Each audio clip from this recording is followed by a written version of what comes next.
Hi,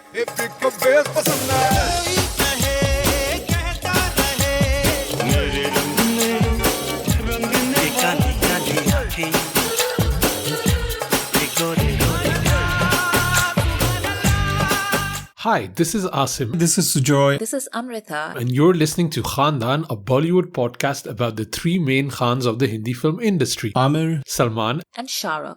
Hi, you're listening to Khandaan, a Bollywood podcast regular feed. Thank you so much for your support over the years. We now have a Patreon channel with bonus content and exclusive merch for those of you who would like to support us. Every dollar goes towards creating more and better content. Visit us at patreon.com/Khandaan podcast. Hi, and welcome to a new episode of Khandaan Podcast. My name is Asim Bernie, and I'm joined with my lovely co-hosts Amrita and Sujoy. Hey, Amrita. Hey, Sujoy. Hey, everybody. Hello. We're having a little hangout episode this week. I don't think we have a clear agenda because 2/3 of this show decided to boycott Dhurandar 2 Electric Boogaloo. Which somebody really liked that reference on Instagram, which made me so happy. Like, you know, you're as old as I am. To even get that. But yeah, I think we're going to be talking about Dhurandar 2 a little bit. We're going to be talking about some news and some movies that we've watched. I watched Subedaar. I think Sujoy did too on Prime. Yep. And I watched a movie that I don't know how to pronounce. It's a Malayalam movie called Kacha Pacha. It was about these three guys starting a wrestling ring. So we're going to be talking about that and reading a few messages. And that's going to be the show. So, but let's start with Dhurandar 2 because it's very hard to not talk about Dhurandar 2, even if you don't want to talk about Dhurandar 2. And I think we made like a little reel last week about that. Should I even watch the movie or not? And it was quite interesting to see a lot of the comments that I was getting. I mean, a lot of people were saying, don't watch it.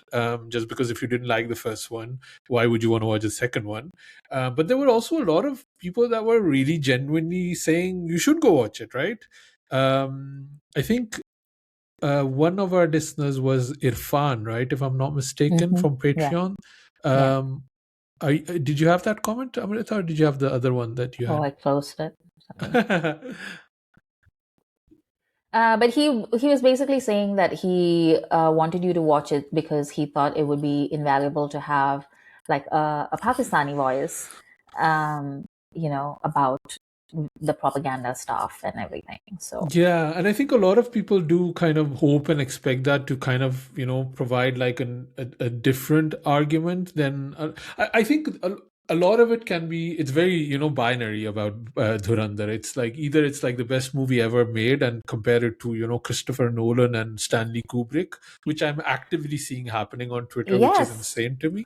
And then the other hand is also it's just it's just not it's a terrible movie. You can see the cameraman in the mirror and like it's not even decent and it's horrible. And but the funniest take I find is the one is that the first one was a masterpiece, but the second one isn't good. It's like, what the hell are you even talking about? So I think it's kind of, and I don't feel I necessarily fit into any of those three narratives that I'm seeing. But I also just like we got a bit of hate comments just on the reel itself too. And it just proved my point that when you absolutely love this movie and you see the other people that also love this movie, do you not feel stupid? Do you not feel that you're part of a very bunch of dumb people making a lot of dumb arguments? Do you not see that there's like a kinship there? So I didn't want to necessarily engage with all of the negativity because I honestly don't care. And a lot of it seems to be like one guy did say you should go watch Maula Jhant, which I thought was really funny. I thought that was really funny. But anyway, that's just my sense of humor. I don't know. Amrita, Sujoy saw the movie, so we're going to get into his reaction. But Amrita, you've been like dipping your toes in social media, not too much, not too, what are your thoughts about kind of the reception of Dhurandar 2? Look, I think it's definitely going to make money because a lot of people watch the first one and they want to see how the movie ends, right? Like, so he's done that. Like, it's the whole Bahubali phenomenon again. Like, this is, I think, the first movie after or first project after Bahubali that has actually just like capitalized on like an actual two-part theme, right? Because I feel like a lot of movies after Bahubali were like, oh, we should just like split this up. We should just split this up. And there was no real reason for them to do it. But this movie actually did have like a thought process behind it. So that is how they're going to make their money. Um, on the other hand, I don't think this movie is going to land culturally the way the first one did, because that first one, when it came, it really was a fresh take on a lot of things. Or it was like, it was Pakistan as like Indians had never seen Pakistan before. Even Pakistanis have when never seen Pakistan that way. all the Pakistanis are like, whoa, what's happening here? We're a worn-torn country, but all of us look really cool too. Like, how do we match those things together? Like, you all want to be us? Like, you all hate us, but you also like really want to have sex with us, yeah. So it was like this very weird, like it was like not even anger or hatred, but it was just like horniness, like everybody was just like, oh, did you see him? Like, did you see him?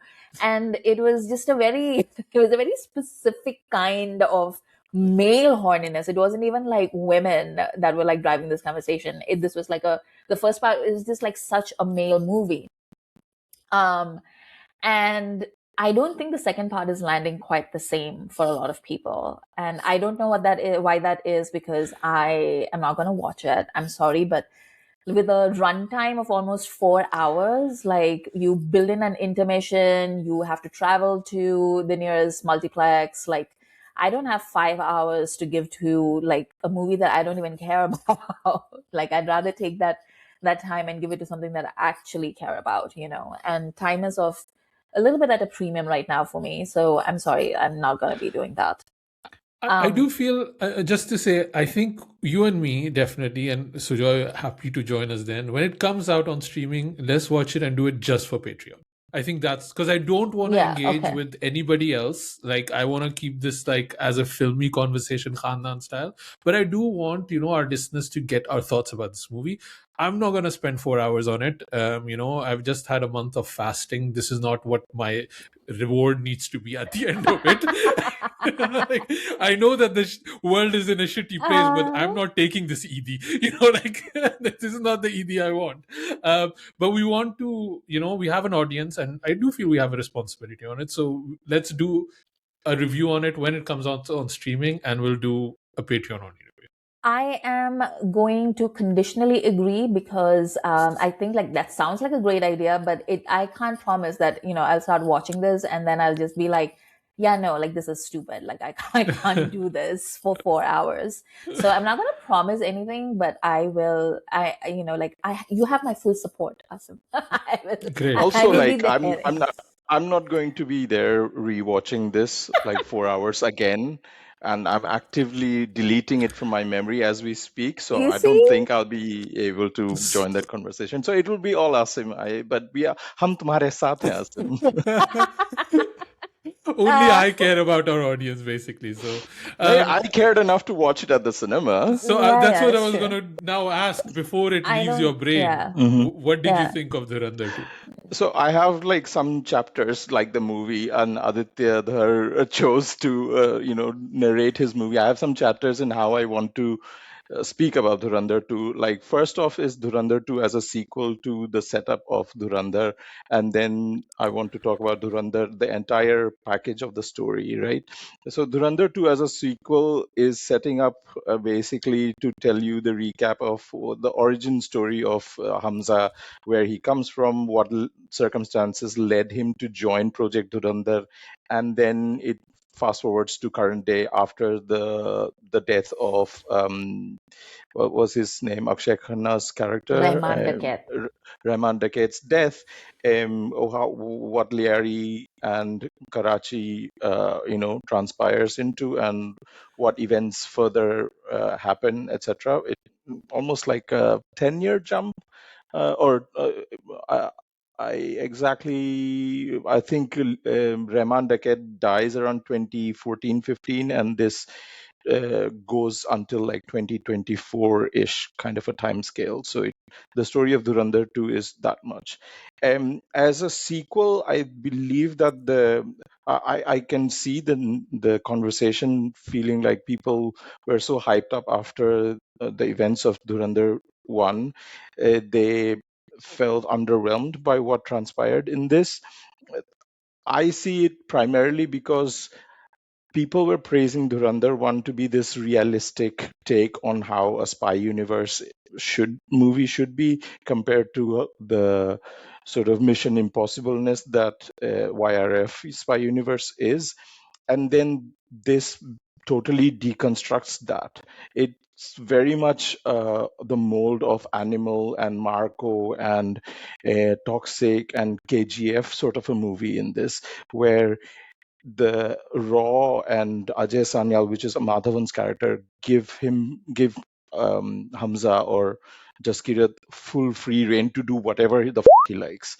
So the gang war aspect and the spy aspect takes a backseat in this, and it becomes this entire, like, Hamza can do anything, and he's sort of an immortal character, and he goes on a free reign to just kill about anybody. There is no suspense element. The action is just very, very forgettable in this. There are no big set pieces that we could say, like, yeah, at least they have put in some effort in shooting that. Like, we had something memorable in the first part where they had the gang war shit happen during the interval section, right?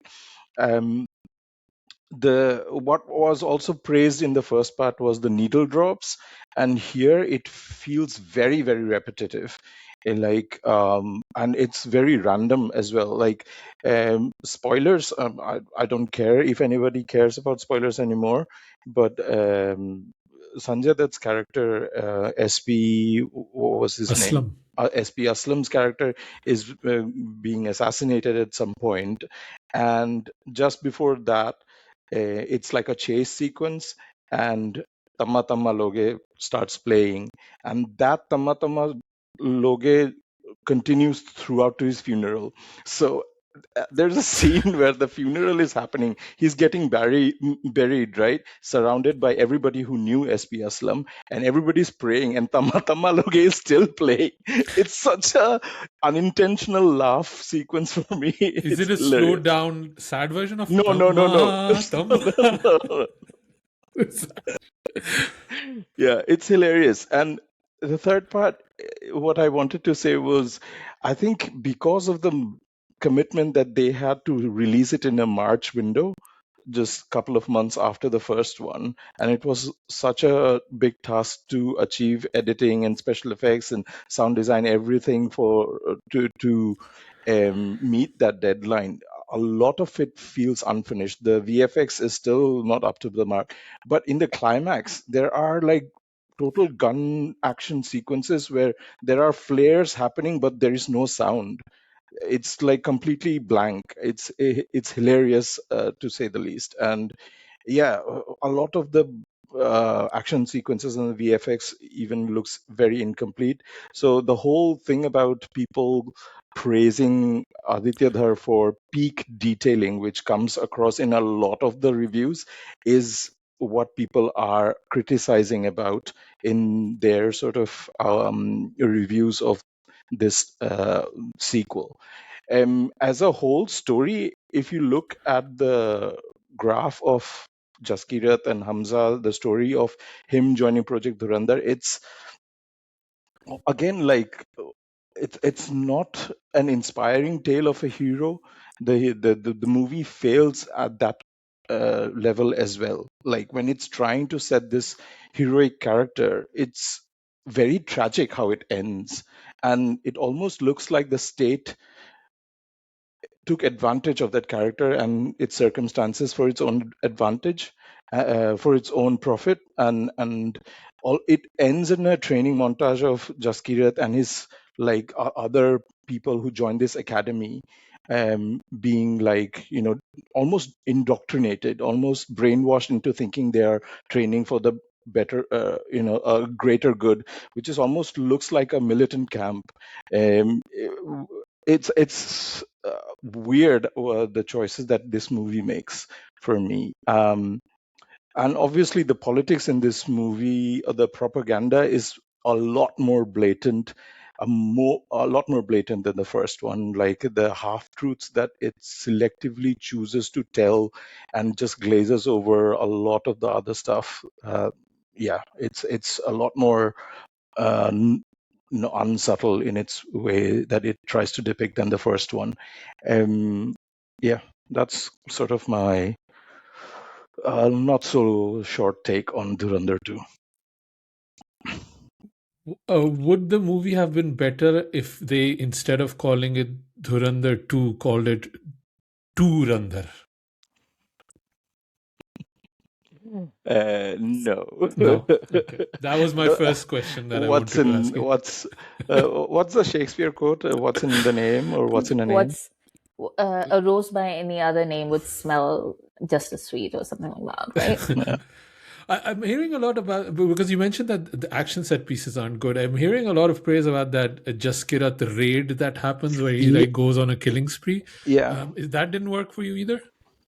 I mean, Or were there's you all, I nothing don't know new. when it comes in the movie, so it might be. It's literally the first 10 minutes of the Okay. movie, right? It flashes back to him having a sort of an army background, in the sense he's been to army camps and training for getting recruited to the army. And then it goes back to his family story of he his family is having a land dispute with the local MLA, and they have captured his sister and killed one of his sisters, and he's going to shoot down the family of the MLA, who's the local like minister or whatever.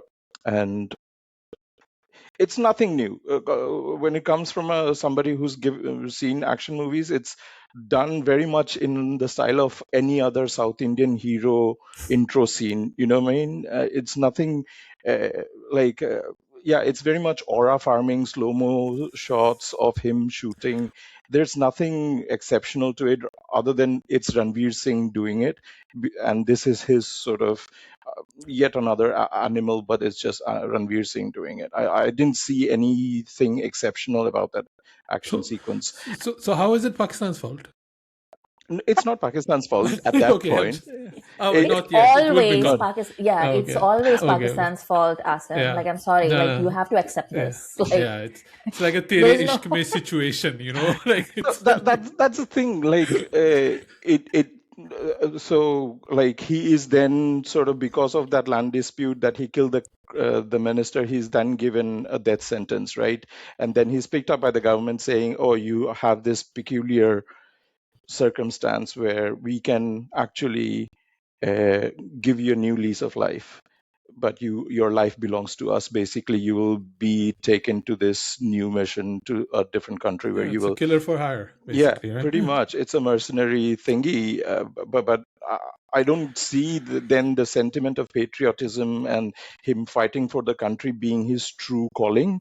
it's like the Bourne Identity, except he doesn't like go up against the government. He's like for the government. Yes, government. I love Yeah. it. Yeah. You know, MLA killed my family. Yes, government. No, they would question it. Like when he's recruited, like he says, why should I fight for this country? What has the country done for me? They've taken my life, they've ruined my family, and they didn't stand up for me. But then that's quickly forgiven when Madhavan just gives a line like hum mard hai, hum balidan dete hain, and it all becomes about being a mard. And all of a sudden the entire narrative is about being a mard, and that's why that parallel of Animal and Marco and KGF and this, it's all a straight line. Were you feeling like a mard when you were 4 hours in the cinema? Like No, I was ready to pee. you were like, मर्द को दर्द होता है. 4 मर्द को hours of पेशाब आता है. Yeah. But no, because I asked you that question. I mean, I'm asking jokingly the question because the whole movie is The Revenge. It's called The Revenge. So Yeah. who is the revenge against? Like, I don't, that, The revenge part comes whose like revenge is it? It's mostly Madhavan's It's revenge. Madhavan's revenge. Yeah, Oh, okay, okay, okay. Yeah, it's he, that. Oh, he Yeah, so Madhavan is actually the Dhurandar. right. Like, yeah. it's I not, guess. I mean, not. Dhurandhar is the यानी कि मैं धुरंधर. project, the name of the project, right? It's not Ranveer Singh at the end of it all. He's not Dhurandhar at all. He's just a pawn in the whole set of things. He's being set up to do all these. His strings have been pulled by the people at play, and the people at play are the ones who are post 2014 very much in favor of the things that are in government. We see Ajay Sanyal as this character who is a handler, basically, who should be critical for everything that's happening with the government because he wants the best of the country. But post 2014, he becomes this character who is very, very pro system. Everything that the government is deciding is very much praiseworthy, and it's hilarious to look at it that way. Yeah, it looks at very much from a Aaj Tak and NDTV and a Republic News sort of rose tinted glasses saying, "Oh, kya master stroke kiya hai," and all of that, which we know what happened then, but it's very much a one-sided view of the things that transpired, and it's very murky in doing so. Um, which is not going down well with people because Which people? like people who were a fan of the first Oh, one and now they're seeing, okay. Yeah, because in the first one, I think a lot of people, when the critics came out and they basically did the review and they were like, this is propaganda. And like I said, like that was like a smart movie for stupid people, right? Like Hmm. if you didn't understand, if you had like no media literacy, you watched the first part and like the themes just like went right over your head. So I think a lot of people were just like very earnest in when they said that, oh no, like the critics are like, being biased, etc. Hmm. And then This everything whole that thing I've again, like seen, critics have to bring this unbiased opinion about a biased yeah. movie, is just stupid as And then when the second movie part came out, like I saw so many reels and I'm not on Twitter anymore, but like I saw like people on Reddit basically just comments, Hmm. um, being like, okay, like I see it now. Like I can't deny that, there is like a lot of propaganda in this film. And that's also like, like it was just too blatant. no, the narrative now is yes, it's propaganda, but so was Swades and so was Veer Zara. That was also Yeah. propaganda. It's Chak De India was propaganda, yeah, apparently. yeah, It's hilarious. yeah. Two good things about this movie that I would give, though, is one, the interval block of this movie is like it comes out of nowhere, and it was great drama for me. I didn't expect that to happen in a movie like this. I thought that was great. The second bit is there is a guy who plays the Nawaz Sharif Mm. person in this movie.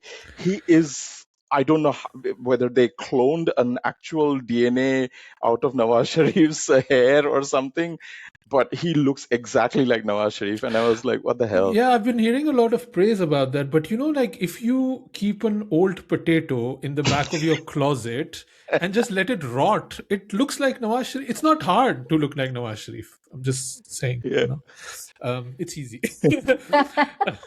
I was gonna say, how was Yami Gautam? That's the only part I'm Oh interested man, in. people actually clapped like Hamari Bhabhi ne cameo kiya Ah, hai. was she playing Benazir? Because I thought that No, was no, the. no. Oh no, She she played not like a another random. undercover agent who Ah, is in Pakistan killing people like very sly. mm. Yeah. Nice, nice. And yeah. Nice siblings. So hot and so bigoted. Like there's something about this combination that it's just amazing to me. Like sometimes you have a perfume and you spray it and there's it's nice, but there's something rotten in it too. It's like that's Yami Gautam for me. Do you want another spoiler review? Bolo bolo. I know, Yeah. I know the big spoiler at the end too. I know Yeah. way too much about this movie. Okay. So Jamil Jamali, played by Rakesh Bedi, right? He's apparently a handler as well. He is in the government's, like Indian government ka banda. So it doesn't make any of sense. Like last moment पे Abbas Mastan wala move कर दिया, and he's also part of the whole spy thing. So I'm like, retrospectively, that does Hmm? not fit anything. It's just a we got you moment, but it doesn't make sense. So Sujoy is just your biased brain I that know. doesn't understand the master strokes. Yeah, yeah, That's yeah, what's What is yeah. the happening. big what's the big twist at the end? That's the twist at the end, that Jamil Jamali helps Hamza escape, basically. Oh, No. But He was he's, in it all along, oh yeah. basically. Yeah, he was. He was. okay. So there is a picture circulating on Reddit where Rahman Dakit, Uzair, Hamza, and Jamil Jamali are all together, and they have written, Rahman did not know he was surrounded by Indian spies. It's hilarious.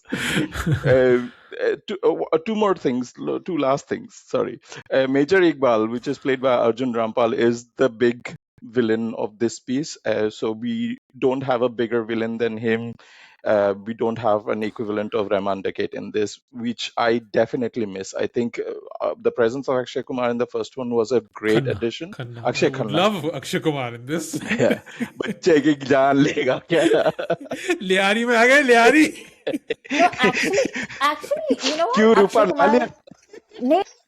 No, because like I feel like Akshay Kumar would have been great in this film. Like he would have been, like he would Yeah. have elevated Dhurandar. I honestly do think that. I remember thinking that when I was watching this film, I was just like, if they had let him be like Major Iqbal or something, he would have brought like an extra level to that character that Arjun Rampal just cannot. But But that's what, unfortunately, he would never play it. yeah. He would never play Wait, it. do you remember like that big torture scene in the first one when Major Yeah, Iqbal reveals that they've got a spy and he has all this guy hooked up? Uh, he's menacing, right? In the yeah. second part, he's totally emasculated. It's just, it doesn't make sense. Why then make up this entire larger than life, wrath of? He was given some sort of a title, right? I can't even remember. This movie has so many impact font title reveals, like Ranveer becomes the Shere Baloch at one point, then he becomes a Babbar Sher or whatever. Yeah, so that's what this movie does not have a big villain. Major Iqbal becomes that big villain, and it does not land good with me. It was terrible, and the workings of this world is totally doesn't make sense. Like Karachi being this one way to control all of Pakistan, and then UP becoming this one way to control all of India is just bonkers. It's What? just, yeah, it's just stupid. It couldn't be a more North Indian move than they Yeah. tried. Oh, bless their hearts. Actually, but Asim, like Irfan had a question for us regarding Dhurandhar. Irfan said, on a side note, I feel like Dhurandhar opened up a new world for Bollywood cinema. Indians loved Dhurandhar so much that they started digging into the actual real world characters. Do you all think that later down the line, Bollywood is going to start exploring more into Pakistan and attempt to make history, action, romance movies that aren't propaganda based? I thought that was a I good read question. I read they are changing the title of Lahore 1947 to Partition 1947 or I don't something know. else, Something. because they feel that just the name Lahore will hurt the movie, which with the idiocy of conversations online might actually be a sound strategy to Hmm. change that. Um, I don't think so. I don't think so because I just I think this is honestly going to be a flash in the pan. This Dhurandhar thing. I don't. They will like a lot of times. Like this is gonna before Dhurandhar wave happens. I think the Sayara wave will happen to us. Right? Said Sayara was such a big moment that already movies have started to kind of jump on that bandwagon and try to copy that setup. And I think with Dhurandar, it's going to be the same thing too. There's going to be, although the thing is that Dhurandar is, for me at least, is not necessarily anything original. It is very much in that template of Animal, to my Mm-hmm. understanding. And then they add this level of a lot of heavy political propaganda in it. But it's I just think I saw this for Dhurandar 2, but I also saw this when Dhurandar 1 came on Netflix. That the larger audience just does see through it. And you can have a lot of money made off of these movies, that's fine. But I just don't think it really has a lasting cultural impact. Mm. Like, I think, Border, no, what was the other one that he made? Gadar. Gadar 2, right? Made also a lot of money. Mm-hmm. But has that actually left any cultural impact? Has that done anything for necessarily Sunny Deol's career? Like, I don't think it has. We had Jat after that. So I think there's definitely always going to be a push for this kind of idea about, uh, um, taking over the stories of Pakistan. That might happen. But I don't think that's going to be in a positive way. And I also don't think that is going to have any lasting way, because they will try to, uh, you know, try to do what Aditya Dar does. And I don't think anybody else necessarily can. Like, who's going to do it? Ahmed Khan? Like, is he going to do this? Like like, he has a skill of making a certain kind of movie. Aditya Dar does, and I would say that Anil Sharma does, right? Like the guy that made Gadar, and I don't think that's something that's replicable necessarily. Mm-hmm. So I don't think so. I think there might be something like Hira Mandi, for example. Like, I think that's what Irfan is maybe referring to, where the story is set, or Mohenjo-daro, like a story set in Pakistan, historically should be Pakistan, but they play fast and loose to make it kind of it was our story, or it was before partition, and this is how we are going to sell the story. And I think a lot of that has to do because Pakistan is not able to tell its own stories. And I think that's a narrative that's been going on in the Pakistani industry a lot of times too, that why is India able to tell these stories when we are not? And I think that's going to be a bit of the narrative that might happen, but I don't think it's sustainable, and I don't think it's going to be successful necessarily. Yeah, I think like the reason why Aditya Dhar is able to make these stories is because he really believes in it, like, and you can't, there is no substitute for conviction. So if you like, really believe in something, then obviously you'll bring a different energy and vibe to that story. And Sayara is an easier template because Mm-hmm. it's something that we know and it's something that's universal and it's like easier. So And yeah, it's I cheaper see to what you make. mean. It's cheaper to make. I see that. But yeah, it's just, it's funny because like when Irfan said that, I've had this conversation. I think I've mentioned this to you before also, Asim, but like I'm always surprised by the amount that Pakistanis are willing to give up in terms of their share of like the history or like the stories that they have, because it's like it's like one of those things where I'm just like, why aren't Pakistanis making movies about Bhagat Singh? Because Bhagat Singh is like from Lahore. Like, you can make a Son of the Soil movie about it, anytime you want. There's like so many stories like that in Pakistan that more than Indians making like movies about Pakistani stories or like Pakistani characters or like set in like a common shared history. I'm always surprised that Pakistanis aren't doing more of those with what India is sort of like saying, like, no, these are like our people and our stories, etc. Because you actually do have that available to you. I saw this really interesting video the other day, and it was about the Korean industry. Mm-hmm. I think it was in 1984, if I'm not mistaken, that they said that one movie by Steven Spielberg had more revenue globally than all of the automotive export that Korea had done that year. And they decided to start in 84 to start a cultural program where they could be a cultural force that would be able to create cultural revenue, like Spielberg did. And look at Korean pop now, right? But the thing that it needs is people to have a commitment and to be able to free up those resources for, invest in something so long term.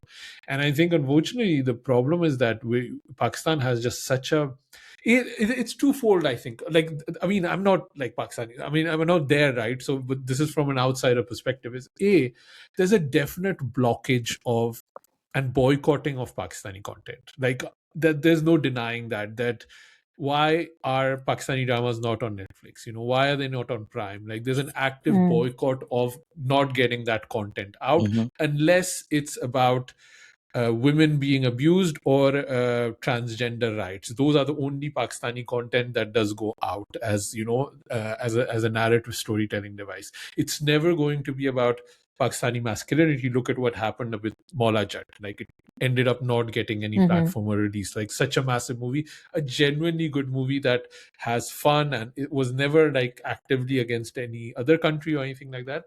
Didn't get a platform. The other thing is also that the industry is just very wedded to the idea that we just want to make quaint TV dramas. And a lot of pushback I was reading about. I was watching an interview, I think, with was it Hania with our friend Harun, where she was saying that I want to have a short bob in my dramas, and I could only do that in a Diljit Dosanjh movie because they just want the long locks and the sun silk hair and the wig and stuff like that. So if that is the constraints in your storytelling, going towards female hair, how are we then going to tell a story about political turmoil when the populist leader that was elected is in jail and lost an eye? Like the things that like those two forces are so big that I don't know how to necessarily culture can bridge that. And I just don't believe that culture is in current days. I don't think culture is that strong of a force anymore. Like if you had invested in it in the 90s and 2000, it could have bear fruit now. But doing it now, I just don't feel culture has that force anymore. Art doesn't have that force anymore, unfortunately, just because politically the way we are and the way the discussions are. Man, growing up in the 90s was such a different era for like everything you see around was both industries. Like we had Bollywood and the 90s movement of Bollywood, but then you could simultaneously see what the Pakistani pop culture scene was happening around that time. The pop music scene, with strings and everything, a junoon happening. And I've been obsessed with this song, and I think Amrita would really like it, and I can't send it to her. Like that's where we're at. Like I cannot send a song to my friend that I think she would like, which probably she won't ever click on, but separate discussion. Like those are the forces we're fighting against in a way, right? So it's like, I don't know. And I just think with like proper like genocides and war and that happening, I don't feel a song or a movie or a drama can bridge those divides at the moment. We're just in a very, very precarious and dangerous place globally. So yeah, I don't know. I hope so, Irfan, but I just don't see it happening, unfortunately. I don't think I'm at that level of despair yet. I think mainly because like I see YouTube comments and I see like people, like it's a rope bridge, and the ropes are fraying definitely, and they're sort of like hanging on by a thread in some places, but they're still hanging on. I think those are two different communities, right? The people who comment on Dhurandar reactions and the people who are commenting under Coke Studio Pakistan are two different people, two very different sections of the society with their totally different worldviews. And yet they're united in the fact that they all want to fuck Pakistanis. Like, like that definitely binds them together. Yes. That's the one thread that gets you. Yes. The horniness gets you. Let's move on from Dhurandar. I think we gave it too much time already. Hmm. Felt like a 4-hour movie. Let's talk about some other movies that we watched. Sujoy, you also watched Subedaar with me, I right? did, yeah. So this came out on Prime, starring Anil Kapoor and Radhika. Mad, is it Madan? Madan. Madan, Yeah, yeah. Madan. She's great in it. Um, and this was like, I honestly felt this was like Buddha Hoga Tera Baap Part 2 with Anil Kapoor. Um, and it came and it went. I don't feel it hit or landed. Like nobody really talked about this movie. It's just like come and went, unfortunately. But I kind of had a good time with this one, to be honest. But it also solidifies something in my mind that is a lot of time. Remember when we were talking about The Godfather with Chiranjeevi? I think the original, the Chiranjeevi version Mm-hmm. with Salman and stuff like that. Hmm. And I've seen a few Mammootty movies and Mohanlal movies. Sorry, where there's the moment where he suddenly becomes like a badass and everything becomes slow motion, and I'm like, because I don't have that connection with these actors. I'm like, this looks silly, this looks ridiculous, right? Like, but when it's Anil Kapoor, I'm like fully in, because I do have that baggage with Anil Hmm. Kapoor where he's like slapping people left and right as a 60-year-old man, and I'm like, yeah, Anil Kapoor could do that. So but it did, like, this whole idea of hero worshipping does, when it's your hero, you Hmm. get it, right? And I think a lot of Subedar plays on that. Like, if Anil Kapoor is your hero, this is like the amazing movie, had a great time watching it. But as an outsider watching it, is like, what the hell is even going on here? I don't know, Sujoy, if you had kind of the same feelings towards it. I mean, I never doubted that Anil could do it in this movie, which did not sit well with me. Like Mm, you see, like Bob Odenkirk doing it in Nobody, which is the direct comparison a lot of people are throwing at it. But I also see the throwback to the 80s and the angry young man sort of template here, and also the South Indian hero worship movies that we have in spades. Um, like I never doubted that Anil could do it, but there is no direct challenge to his character. I believe he's very very invincible in the way that there is no strong villain in this. So that's why it sort of fell flat for me. Like mm. Anil could slap through everybody through this movie, and I believed it. I did feel sorry for Saurabh Shukla in this movie that he mazak mazak mein he gets killed off. But yeah, it was a very forgettable movie for me, unfortunately. I think the two things that the movie had, where unfortunately I feel they didn't focus on, and I feel Anil Kapoor really, those were the threads that he pulled on, Hmm. is this idea of this massive anger Hmm. that this character holds within himself. Because how he couldn't connect with his wife, he couldn't connect with his daughter, and he can't connect with the world around him. Hmm. There's also seems to be some serious ideas about mental health, about PTSD, Yeah, and about and grief.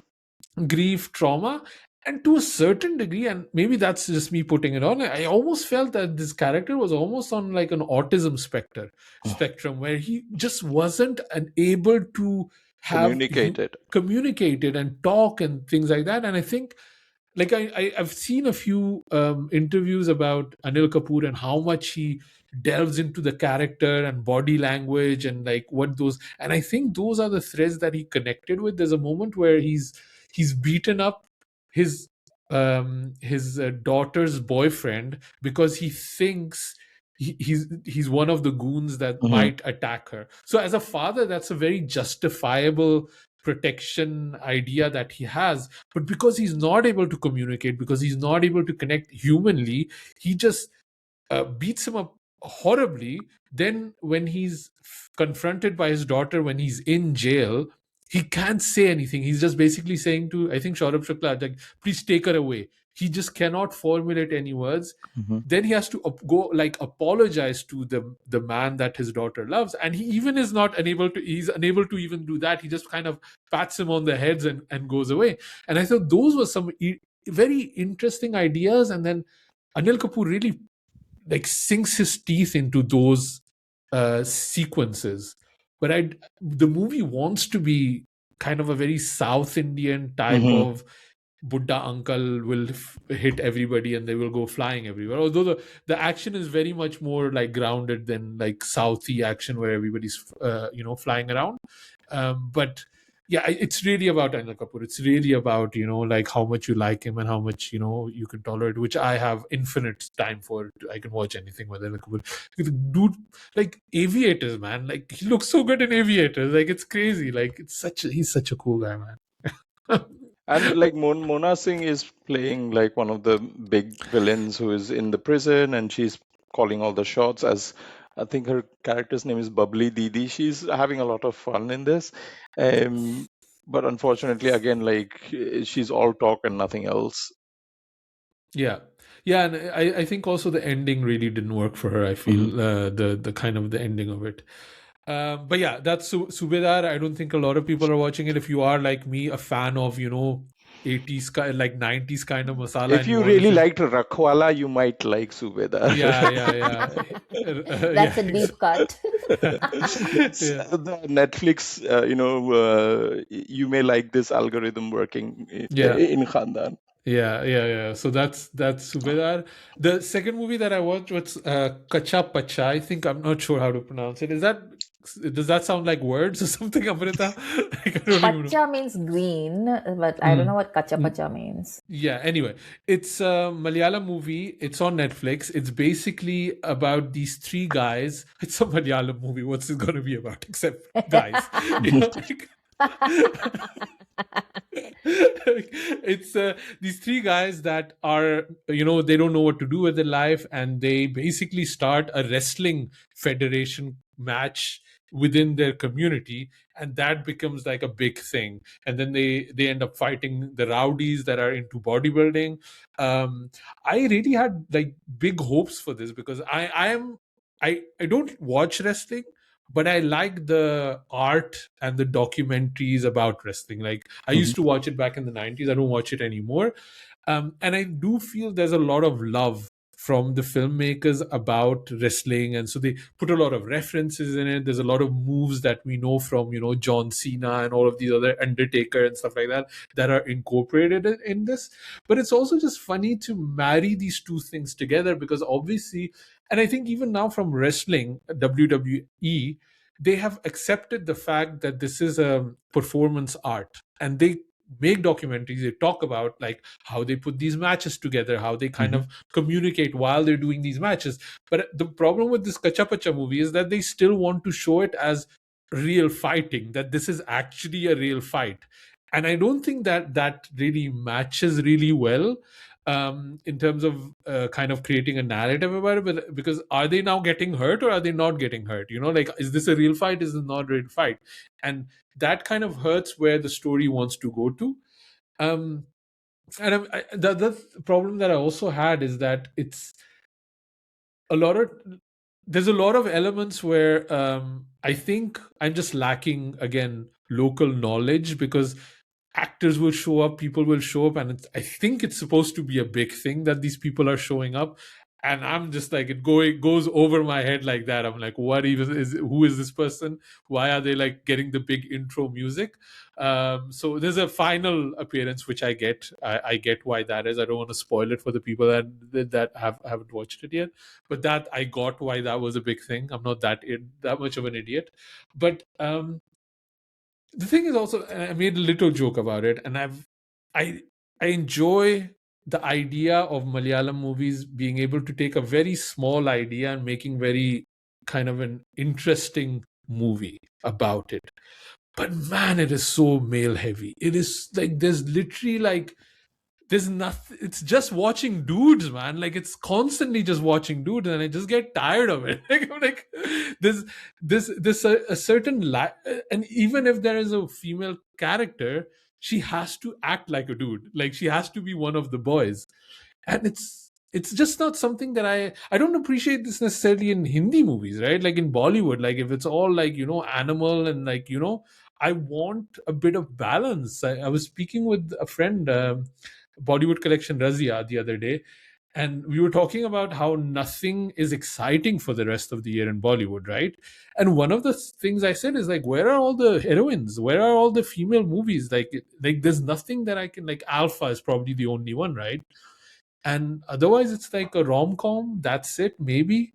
But yeah, I miss that. I miss that, and it hits me whenever I watch a Malayalam movie. How much of a disbalance there is. It's just like boys having fun with boys, and there's limits to how much I can enjoy that personally. So Yeah. I like watching women. What do you want me to say? Like, I'm alpha.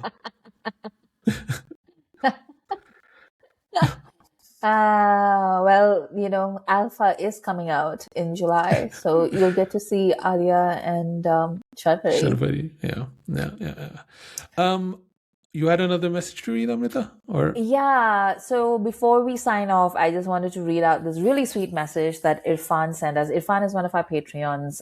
You too could be one of our Patreons. You could sign up for as little as $1 on patreon.com/Khandaan podcast.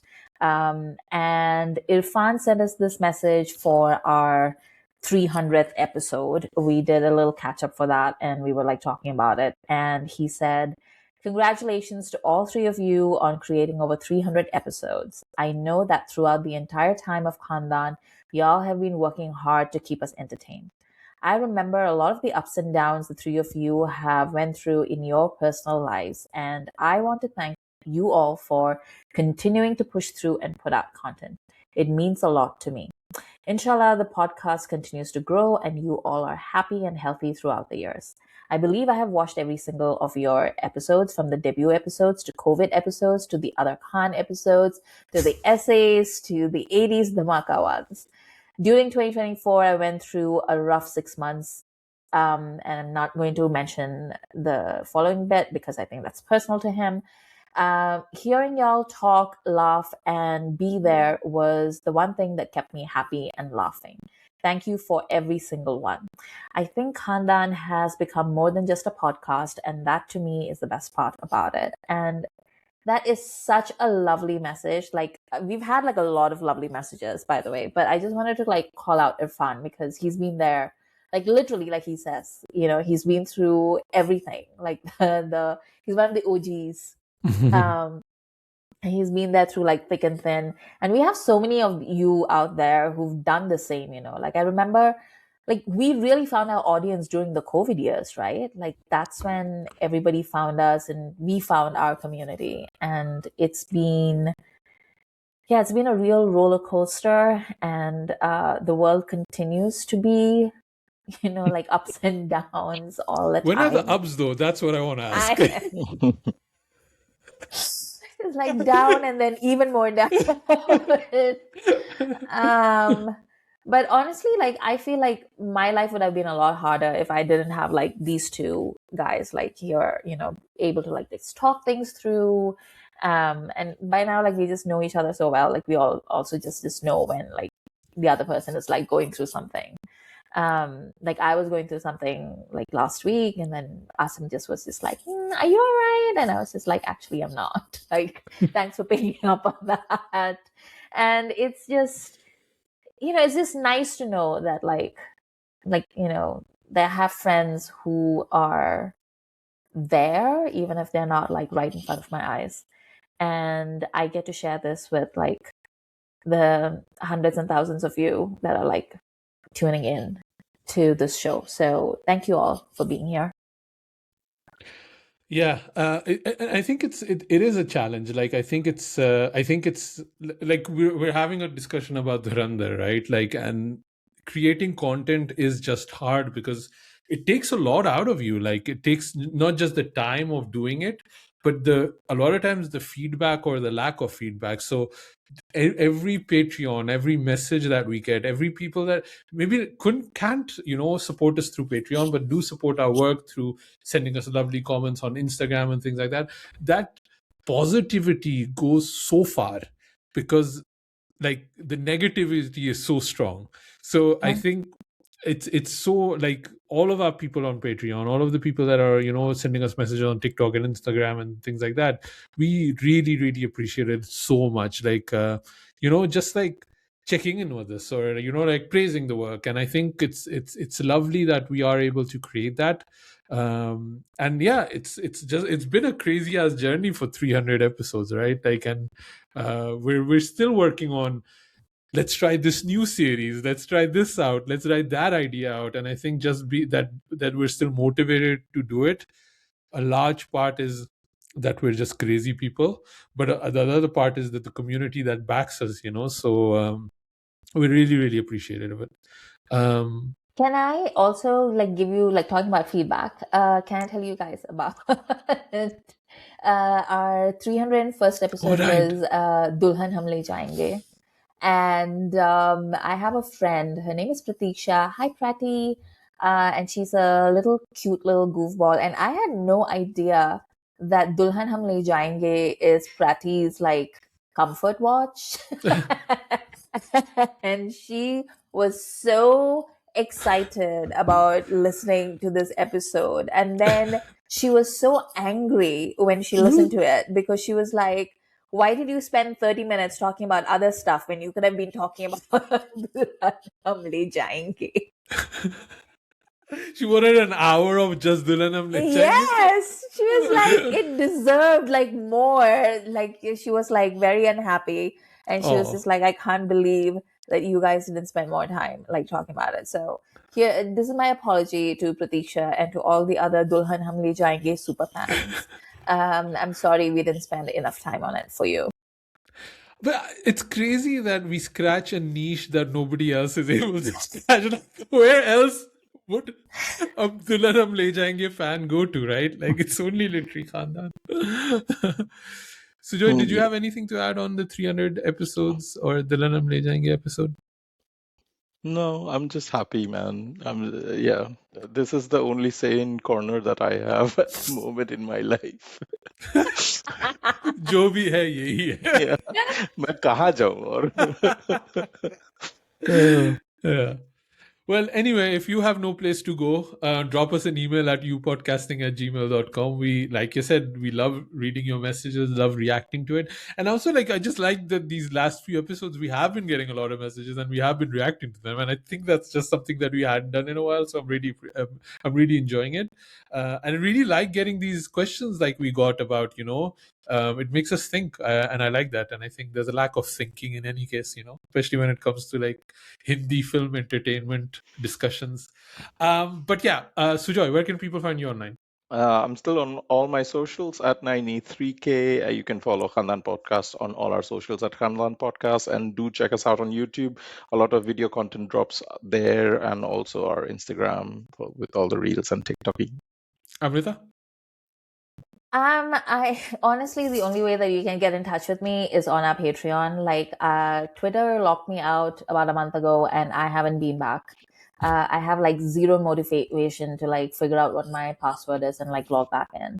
So that's basically there. And then I'm on Instagram, but I'm on private. And I know there's like all these people who are like trying to like follow me, and I never accept any of those because like it's nothing personal. It's just like I don't want it. Like I don't want any more people.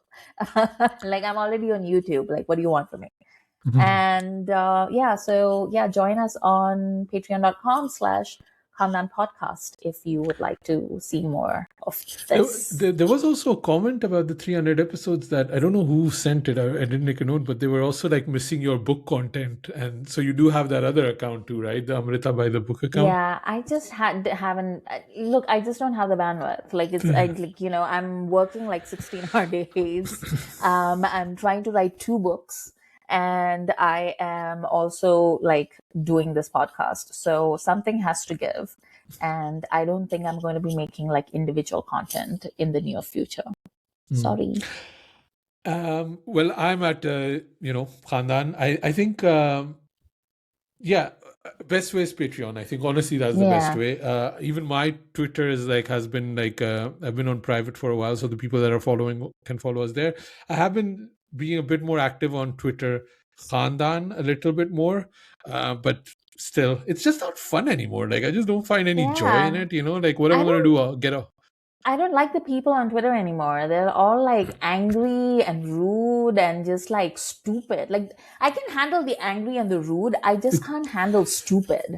Yeah, You know? exactly. That's the main problem I have also. That is the stupidity of it. So, but anyway, we're being elitist apparently, so that's something they throw then in our face.